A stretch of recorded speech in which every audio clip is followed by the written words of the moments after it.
রাতে ডিনারে হোক বা ব্রেকফাস্টে এইরকম যদি টক মিষ্টি ঝাল পরোটা একবার বানিয়ে খান তো বারবার খেতে ইচ্ছে করবে।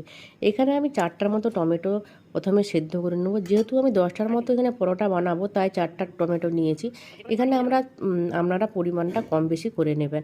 তো সেদ্ধ করে নিয়ে ঠান্ডা করে খোসা ছাড়িয়ে ম্যাশ করে প্রথমে জুস বানিয়ে নেবো। এদিকে আমি 3 বাটির মতো এখানে ময়দা নিচ্ছি, তাতে আমি সাদা তেল 2 চামচের মতো, 1 চামচ জোয়ান আর নুন স্বাদ মতো দিয়ে ভালোভাবে মিশিয়ে টমেটোর জুস দিয়ে মাখিয়ে একটা শক্ত ডো বানিয়ে রেখে দেবো। তো এখানে কোনো জল ব্যবহার করা যাবে না, দিয়ে কিছুক্ষণ রেস্টে রেখে দেবো এইভাবে। তো অপর দিকে একটা পাত্র নেব, তাতে আমি পেঁয়াজ কুচি, ধনে কুচি, লঙ্কা কুচি দিয়ে নুন স্বাদ মতো দিয়ে 3টা ডিম দিয়ে ফিটিয়ে কিছু রেডি করে রেখে দেবো। পাত্রটা কিন্তু এরকমই নিতে হবে। তো এদিকে তারপর ডো থেকে লিচি কেটে বেলে নিয়েছি। সাধারণত নর্মাল পরোটায় একাধিক লেয়ার তৈরি করার জন্য যেভাবে আমরা ভাঁজ দিয়ে থাকি সেভাবেই কিন্তু ভাঁজটা দিতে হবে।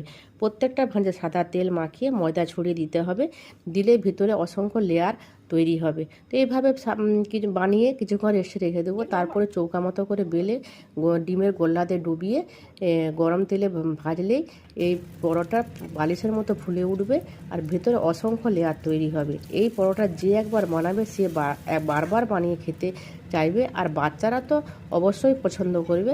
তো তোমরা একবার অবশ্যই বাড়িতে ট্রাই করো। ধন্যবাদ।